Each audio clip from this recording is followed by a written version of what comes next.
നേതാക്കളുടെ വീറും വാശിയും നമുക്ക് പരിചയമാണ്.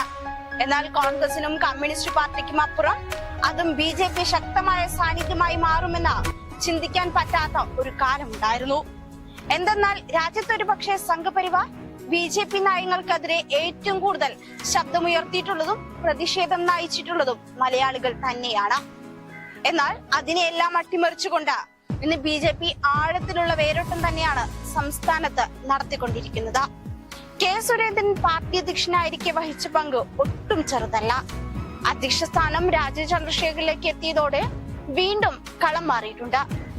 കോർപ്പറേറ്റ് മേഖലയിൽ വെട്ടിപ്പിടിക്കലുകളും മേധാവിത്വവുമായി വളരുന്ന രാജീവ് ചന്ദ്രശേഖർ ഈ ദൗത്യം വിജയകരമാക്കാനുള്ള ശ്രമത്തിലുമാണ്. സംസ്ഥാന രാഷ്ട്രീയത്തിലെ പരിചയക്കുറവ് പരിഹരിക്കാനും താഴെത്തട്ടു മുതൽ പ്രവർത്തകരെ കോർത്തിണക്കി പ്രവർത്തിപ്പിക്കാനും ഏപ്രിൽ 10 30 സംഘടനാ ജില്ലകളിലായി ഒരു യാത്ര തന്നെ നടത്താനൊരുങ്ങുകയാണ് അദ്ദേഹം. സംഘടനാ പ്രവർത്തനം, തെരഞ്ഞെടുപ്പ് പ്രവർത്തനം എന്നിങ്ങനെ 2 തരത്തിലുള്ള ടാർഗറ്റാണ് കൊടുക്കുക. നേതാക്കൾക്കും ടാർഗറ്റ് ഉണ്ടാക്കും. തദ്ദേശ തെരഞ്ഞെടുപ്പിനെ ആദ്യ കടമ്പയായി കണക്കാക്കി വലിയ മുന്നേറ്റം ഉണ്ടാക്കാനുള്ള പ്രവർത്തന പദ്ധതികളും തയ്യാറാക്കിയിട്ടുണ്ട്. എല്ലാ ഘടകങ്ങളിലും ഭാരവാഹികൾ 40% പേർ പുതുമുഖങ്ങളായിരിക്കണമെന്നാണ് BJPയുടെ നിബന്ധന. രാജീവ് ചന്ദ്രശേഖറിന്റെ ടീമിൽ 60% പുതുമുഖങ്ങളായിരിക്കുമെന്നും പറയപ്പെടുന്നുണ്ട്. ഇത് യാഥാർത്ഥ്യമായാൽ പതിറ്റാണ്ടുകളായ സംസ്ഥാന ഭാരവാഹിത്വത്തിൽ തുടരുന്ന ചില നേതാക്കൾക്ക് കളം വിടേണ്ടി വരും. CPMന്റെ പാളയച്ചിൽ BJP വളർന്നു എന്ന പാർട്ടി റിപ്പോർട്ടുകളും പറയാതെ പറയുന്നതും സംസ്ഥാനത്തെ BJPയുടെ വ്യക്തമായ സാന്നിധ്യത്തെ തന്നെയാണ്. കഴിഞ്ഞ 2 പതിറ്റാണ്ടുകളായി കേരളത്തിൽ ഭാരതീയ ജനതാ പാർട്ടി നേടിയ വളർച്ച ശ്രദ്ധേയമാണ്. 2009 തെരഞ്ഞെടുപ്പിൽ ഏകദേശം 5% വോട്ട് നേടിയതിൽ നിന്ന് 2024 ലോക്സഭാ തെരഞ്ഞെടുപ്പിൽ പാർട്ടി ഏകദേശം 20% ഉയർത്തിയിട്ടുള്ളത്. തൃശൂരിൽ ആദ്യമായ ലോക്സഭാ സീറ്റ് വിജയത്തിലും 11 നിയമസഭാ മണ്ഡലങ്ങളിലും ലീഡ് ചെയ്യുന്നതിലേക്കും വരെ സുരേന്ദ്രൻ എന്ന ലീഡറുടെ കാലഘട്ടത്തിൽ പാർട്ടിക്ക് സഞ്ചരിക്കാനായിട്ടുണ്ട്. കേഡർ പാർട്ടിയായ CPMനെ വെല്ലുന്ന രീതിയിൽ BJP നേതാക്കളും അണികളും ജനങ്ങൾക്കിടയിൽ നടത്തിയ ഇടപെടൽ തന്നെയാണ് ഈ വളർച്ചയ്ക്ക് അടിസ്ഥാനം. ഒപ്പം നരേന്ദ്രമോദി എന്ന പ്രധാനമന്ത്രിയുടെ പ്രവർത്തനങ്ങളും ജനങ്ങൾ കാര്യമായി എടുക്കുന്നുണ്ടെന്നതും ഇതിലൂടെ വ്യക്തമാണ്. എന്നിരുന്നാലും പലപ്പോഴും ശ്രദ്ധയിൽപ്പെടാത്ത ഒരു വശം സംസ്ഥാനത്തെ മുഖ്യധാര മാധ്യമങ്ങൾ ഉയർത്തുന്ന തടസ്സങ്ങൾ തന്നെയാണ്. ജനാധിപത്യത്തിന്റെ 4ാമത്തെ സ്തംഭം എന്ന് പലപ്പോഴും വിളിക്കപ്പെടുന്ന മാധ്യമങ്ങൾ BJPയെ വളരെ പക്ഷപാതപരമായ ഒരു ലെൻസിലൂടെ മാത്രമേ നിരന്തരം ചിത്രീകരിച്ചിട്ടുള്ളൂ. ഇത് പാർട്ടിക്ക് കമ്മ്യൂണിസ്റ്റ് കോൺഗ്രസ് പാർട്ടികളെ എതിരിടുന്നത് പോലെ തന്നെ പ്രധാനമായിരുന്നു. BJPക്കും വലതുപക്ഷത്തിനുമെതിരായ കേരള മാധ്യമങ്ങളുടെ പക്ഷപാതം ഒരു പുതിയ പ്രതിഭാസവുമല്ല. സോഷ്യൽ മീഡിയയുടെ സ്വാധീനം വർദ്ധിച്ചു വരുന്നതോടെ ഈ പക്ഷപാതം കൂടുതൽ വ്യക്തമായിട്ടുണ്ട്. എന്നാൽ ഈ പറയുന്ന BJPയുടെ സോഷ്യൽ മീഡിയ പ്ലാറ്റ്ഫോമുകളിലൂടെ നേതാക്കൾക്ക് പറയാനുള്ളത് പക്ഷപാതിത്വമുള്ള തലക്കെട്ടുകളൊന്നും കൂടാതെ ജനങ്ങളിലേക്ക് നേരിട്ടെത്തിക്കാൻ സാധിക്കുന്നെന്നതും വളരെ ആശ്വാസകരമാണ് പാർട്ടിക്ക്. 2024 ഹരിയാന തെരഞ്ഞെടുപ്പ് ഫലങ്ങളിൽ ഈ അനിയന്ത്രിതമായ മുൻവിധിയുടെ വ്യക്തമായ ഒരു ഉദാഹരണം പുറത്തു വന്നിരുന്നു. പോസ്റ്റൽ ബാലറ്റുകളിൽ കോൺഗ്രസ് തുടക്കത്തിൽ മുന്നിലായിരുന്നപ്പോൾ കേരളത്തിലെ വാർത്താ സ്റ്റുഡിയോകളിൽ ആവേശം പ്രകടമായിരുന്നു. ചില ചാനലുകൾ കോൺഗ്രസിന്റെ നിർണായക വിജയം പ്രഖ്യാപിക്കാൻ പോലും തയ്യാറായി നിന്നത് നാം കണ്ടതാണ്. വാർത്താ അവതാരകരും കമന്റേറ്റർമാരും BJPക്കെതിരെ അപകീർത്തികരമായ പരാമർശങ്ങൾ നടത്താതിരിക്കാൻ കഴിയാത്ത തലങ്ങളിലേക്ക് ആവേശവും എത്തിയിരുന്നു. എന്നിരുന്നാലും വേലിയേറ്റം മാറുകയും BJP വിജയം നേടുകയും ചെയ്തപ്പോൾ ആഹ്ലാദകരമായ അന്തരീക്ഷം പെട്ടെന്ന് അപ്രത്യക്ഷമായി. പകരം ഒരു മോശം നിശബ്ദത വന്നു ചേർന്നതും ജനങ്ങൾ നേരിട്ട് കണ്ടതാണ്. ആഘോഷത്തിൽ നിന്ന് നിശബ്ദ സ്വീകാര്യതയിലേക്കുള്ള ഈ മാറ്റം മാധ്യമങ്ങളുടെ തെറ്റായ ആഹ്ലാദത്തെയും വ്യക്തമായ പക്ഷപാതത്തെയും സൂചിപ്പിക്കുന്നതാണ്. മറ്റൊരു ഉദാഹരണം കൂടിയുണ്ട്. മഞ്ചേശ്വര കോഴക്കേസിൽ BJP സംസ്ഥാന പ്രസിഡന്റ് കുറ്റവിമുക്തനായതിനെ തുടർന്ന് കേരളത്തിലെ പ്രമുഖ വാർത്താ ചാനലായ ഏഷ്യാനെറ്റ് ഒരു ചർച്ച സംഘടിപ്പിച്ചപ്പോൾ മാധ്യമങ്ങളിലെ പക്ഷപാതത്തിന്റെ മറ്റൊരു വ്യക്തമായ ഉദാഹരണം ഉണ്ടാവുകയും ചെയ്തു. കേസ് അടിസ്ഥാനരഹിതവും രാഷ്ട്രീയ പ്രേരിതവുമാണെന്ന് കോടതി വിധിച്ചിട്ടും സുരേന്ദ്രനെ നീതിയിൽ നിന്ന് രക്ഷപ്പെടാൻ ഇടതു സർക്കാർ BJPയുമായി ഒത്തുകളിച്ചെന്ന കോൺഗ്രസിന്റെ ആരോപണത്തെ ചുറ്റിപ്പറ്റിയായിരുന്നു ഏഷ്യാനെറ്റിന്റെ അന്നത്തെ കവറേജ്. ശ്രദ്ധേയമായ പാർട്ടിയുടെ ഭാഗം അവതരിപ്പിക്കാൻ BJPയുടെ ഒരു പ്രതിനിധി ഇല്ലാതെയാണ് ചർച്ച നടന്നത്. പത്രപ്രവർത്തനത്തിന്റെ മേൽനോട്ടം മാത്രമല്ല, BJPക്കെതിരായ അന്തർലീനമായ പക്ഷപാതവും പ്രതിഫലിപ്പിക്കുന്ന ഒരു ഏകപക്ഷീയമായ സംഭാഷണമായിരുന്നു അന്ന് നടന്നത്. ആരോപണങ്ങൾക്ക് BJP സംസ്ഥാന പ്രസിഡന്റ് കെ സുധാകരൻ നൽകിയ മറുപടി മാധ്യമങ്ങളുടെ സത്യസന്ധതയില്ലായ്മയെ വിമർശിച്ചുകൊണ്ടായിരുന്നു.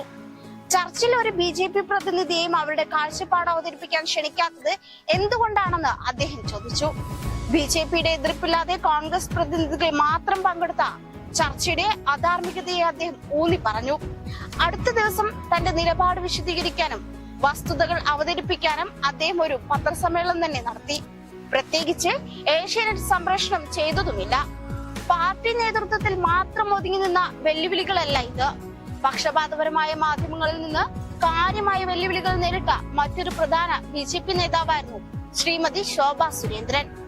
2024 തെരഞ്ഞെടുപ്പിൽ അവരുടെ രാഷ്ട്രീയ ജീവിതത്തിലെ ഏറ്റവും തീവ്രമായ പോരാട്ടങ്ങളിൽ ഒന്ന് അവർ നടത്തിയപ്പോൾ അവരും പാർട്ടിയുടെ സംസ്ഥാന ഘടകവും തമ്മിലുള്ള വിള്ളലിനെ കുറിച്ചുള്ള മാധ്യമ റിപ്പോർട്ടുകൾ പ്രചരിക്കാൻ തുടങ്ങി.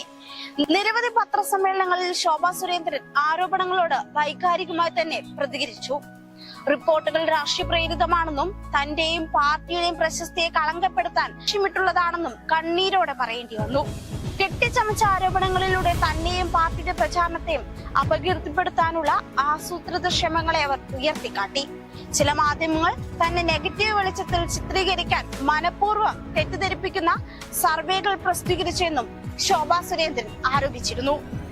പ്രത്യേകിച്ച് ആലപ്പുഴയിൽ 2024 ആലപ്പുഴയിൽ നടന്നതുപോലുള്ള വ്യാജ വാർത്തകൾ റിപ്പോർട്ട് ചെയ്യുന്ന പ്രവണത BJP കേഡർമാരിൽ ആശയക്കുഴപ്പം സൃഷ്ടിക്കുന്നതിലും ആഭ്യന്തര സംഘർഷമുണ്ടെന്നൊരു തോന്നൽ വളർത്തുന്നതിനും വേണ്ടിയുള്ളതായിരുന്നു.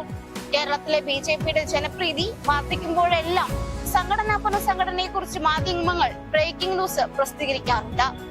ഈ റിപ്പോർട്ടുകളുടെ പ്രാഥമിക ലക്ഷ്യം തന്നെ BJP പ്രവർത്തകർക്കിടയിൽ ആശയക്കുഴപ്പവും അസ്ഥിരതയും വിതയ്ക്കുക എന്നതാണ്.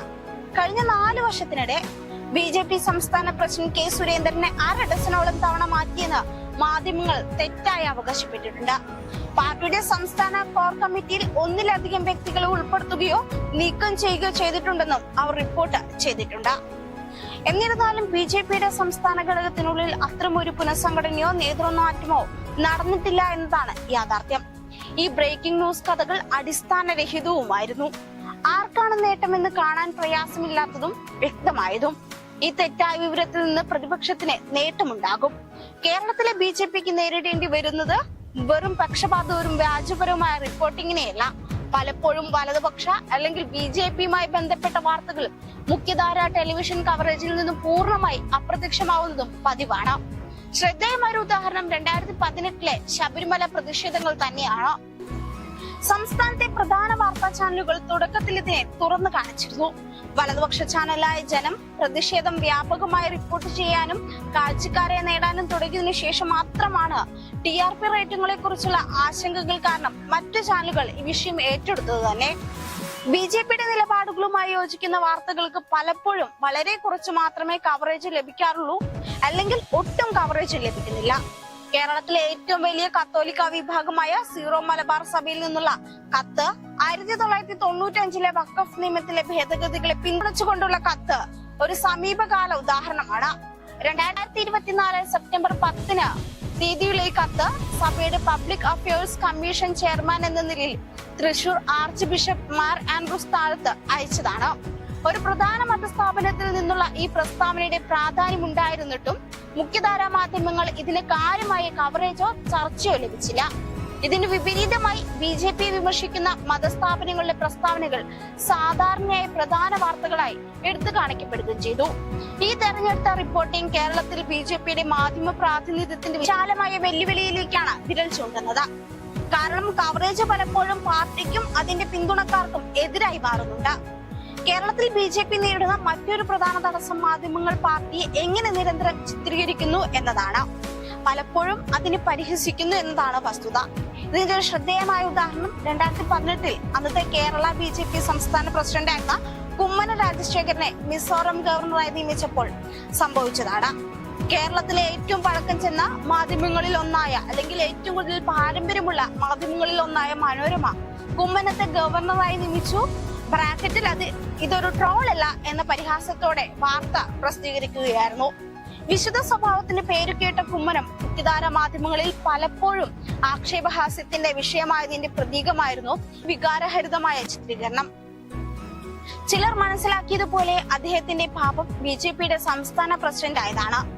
പക്ഷപാതപരമായ മാധ്യമ പെരുമാറ്റം നേരിടുന്നത് കേരള BJP നേതാക്കൾ മാത്രമല്ല, ദേശീയ BJP നേതാക്കളും പലപ്പോഴും കേരളത്തിലെ TV ചർച്ചകളുടെ ലക്ഷ്യങ്ങളായി മാറാറുണ്ട്. ഈ സംവാദങ്ങളിൽ പാനലിസ്റ്റുകൾ പലപ്പോഴും BJPയുടെ ദേശീയ വ്യക്തികളെ അധിക്ഷേപിക്കുന്നതും അവരെ കുറിച്ച് യാതൊരു നിയന്ത്രണവുമില്ലാതെ അവഹേളിക്കുകയും ചെയ്യുന്നുണ്ട്. 2014 പൊതു തെരഞ്ഞെടുപ്പിന് ശേഷം ഒരു മുതിർന്ന CPM നേതാവ് പ്രധാനമന്ത്രി നരേന്ദ്രമോദിയെ ഒരു ടെലിവിഷൻ ചർച്ചയ്ക്കിടെ അഡോൾഫ് ഹിറ്റ്ലറുമായി താരതമ്യം ചെയ്തു. ശ്രദ്ധേയമായ കാര്യം, താരതമ്യത്തിനിടയിൽ പുഞ്ചിരിച്ചുകൊണ്ട് TV അവതാരകന്റെ വ്യക്തമായ അംഗീകാരമായിരുന്നു. അത് അവകാശവാദത്തിന് മൗന പിന്തുണ നൽകുന്നതായിരുന്നു. പക്ഷപാതപരമായ മാധ്യമങ്ങൾ ഉയർത്തുന്ന നിരന്തരമായ വെല്ലുവിളികൾക്കിടയിലും കേരളത്തിലെ BJPയുടെ വളർച്ച ശ്രദ്ധേയമായ സ്ഥിരോത്സാഹത്തിന്റെയും ദൃഢനിശ്ചയത്തിന്റെയും കഥ പറയുന്നുണ്ട്. സംസ്ഥാന നേതാക്കളുടെ ദ്രോഹകരമായ ചിത്രീകരണമായാലും ടെലിവിഷൻ ചർച്ചകളിലെ പ്രാതിനിധ്യ കുറവായാലും ദേശീയ നേതാക്കളെ അടക്കം പരിഹസിക്കുന്നതായാലും മറ്റേത് സംസ്ഥാനത്തെക്കാളും കടുത്ത പോരാട്ടമാണ് BJP നേരിടുന്നത്. കുമ്മനം രാജശേഖരൻ, PS ശ്രീധരൻപിള്ള, K സുരേന്ദ്രൻ തുടങ്ങിയ നേതാക്കളെ മാധ്യമങ്ങൾ നിരന്തരം ലക്ഷ്യം വെച്ചിട്ടുണ്ട്. ആഭ്യന്തര കലഹം സൃഷ്ടിക്കാൻ ലക്ഷ്യമിട്ടുള്ള അടിസ്ഥാനരഹിതമായ ബ്രേക്കിംഗ് ന്യൂസുകളെ കുറിച്ചും പറയേണ്ടതില്ലല്ലോ. എന്നിരുന്നാലും ഇത്തരം തുടർച്ചയായ പ്രതികൂല സാഹചര്യങ്ങൾക്കിടയിലും കേരളത്തിലെ ജനങ്ങളുമായി ബന്ധപ്പെടാനുള്ള BJPയുടെ ദൃഢനിശ്ചയത്തിന് ഇളക്കം തട്ടിയിട്ടില്ല. പാർട്ടി നേതൃത്വവും പ്രവർത്തകരും അവരുടെ പ്രതിരോധശേഷി, പ്രതിബദ്ധത, ജനങ്ങളുടെ പിന്തുണ എന്നിവയാൽ നയിക്കപ്പെടുകയും BJPയുടെ സാന്നിധ്യം ക്രമാനുഗതമായി വികസിപ്പിക്കുകയും ചെയ്തിട്ടുണ്ട്. ഇവിടെ നിലനിൽക്കാൻ കഴിയുന്ന വിശ്വസനീയമായ രാഷ്ട്രീയ ശക്തിയെ അതിനെ സ്ഥാപിക്കുകയും ചെയ്തിട്ടുണ്ട് എന്നതാണ് വാസ്തവം. വരാൻ പോകുന്ന നിയമസഭാ തെരഞ്ഞെടുപ്പിൽ BJPയുടെ വളർച്ച വോട്ടുകളുടെ എണ്ണത്തിൽ നമുക്ക് കാണാൻ സാധിക്കും. രാജചന്ദ്രശേഖരന്റെ നേതൃത്വത്തിന്റെ പ്രവർത്തനങ്ങളും നാം കാണാനിരിക്കുന്നു.